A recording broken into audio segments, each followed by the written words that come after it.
পান চাষি সমিতির 11 দফা দাবি আদায়ের জন্য এই অশ্বিনীকুমার হল চত্বরে দাঁড়িয়েছে। এর অন্যতম দাবি হচ্ছে পানের রপ্তানিতে যে শুল্ক বৃদ্ধি করা হয়েছে, 1 কেজি পানে $1 পরিবর্তে $5 করে হয়েছে।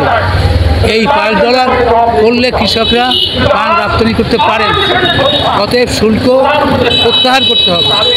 আগের যে শুল্ক ছিল $1 তাই থাকতে হবে, এর বেশি কৃষকরা দিতে পারে না।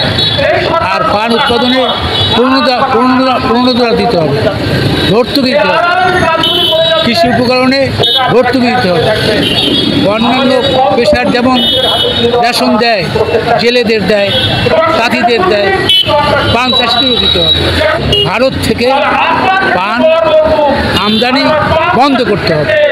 এইভাবে 11টি দফা আছে, যে দফা পূরণ হলে কৃষকরা শুধু বাঁচে না, বাংলাদেশ বাঁচবে, বাংলাদেশের অর্থনীতি চাঙ্গা হবে।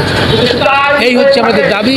এই দাবি নিয়ে আমরা বরিশাল জেলা প্রশাসকের কাছে যাব, তার মাধ্যমে এই দাবিগুলো সরকার প্রধান এবং বাণিজ্য মন্ত্রণালয়ের কাছে যাবে।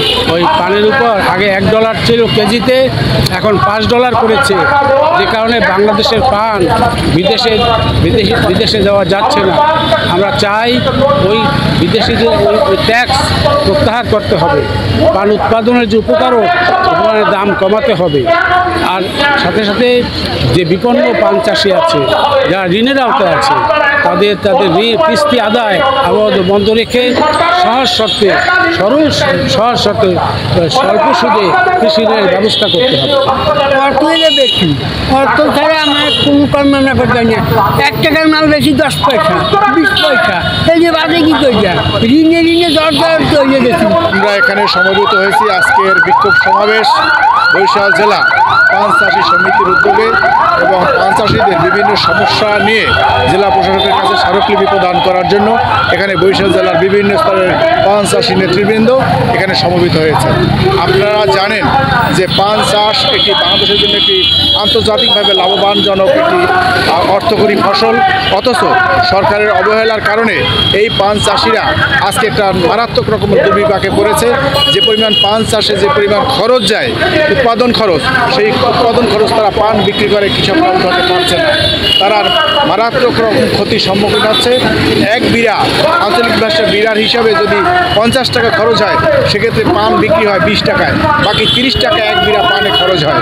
তাহলে এই যদি 30 টাকা এইভাবে খরচ হয়, তাহলে কৃষক একদম মাটির সাথে মিশে যাবে। বাংলাদেশে প্রায় লক্ষাধিক পরিবার এই পান চাষের সাথে জড়িত। বরিশালেই প্রায় লক্ষাধিক পান চাষি আছে। এই পান চাষিদের বংশ পরম্পরায় তারা গ্রামীণ জনপদে এই পান চাষ দীর্ঘদিন যাবৎ করে আসছেন। আজকে যদি সরকার এদের পৃষ্ঠপোষকতা না করেন, তাহলে পরে এদের যে এখন এই পান চাষের এই পেশা তাদের টিকে থাকা অত্যন্ত কঠিন হয়ে দাঁড়াবে। আমাদের দাবি যে এই কৃষকদের সার, ঔষধ, কীটনাশক এবং আর্থিকভাবে ব্যাংক ঋণের সহজ শর্তে ঋণ দিয়ে তাদের এই পান চাষকে উৎসাহিত করা দরকার, এবং আন্তর্জাতিকভাবে ট্যাক্স কমিয়ে দিয়ে পান চাষ যাতে করে ভারত যাতে বাংলাদেশের বাজারটি দখল না করতে পারে, সেই জন্য এখানে পান চাষিদের আর্থিকভাবে সহায়তা করা, পৃষ্ঠপোষকতা করা সরকারের একান্ত প্রয়োজন।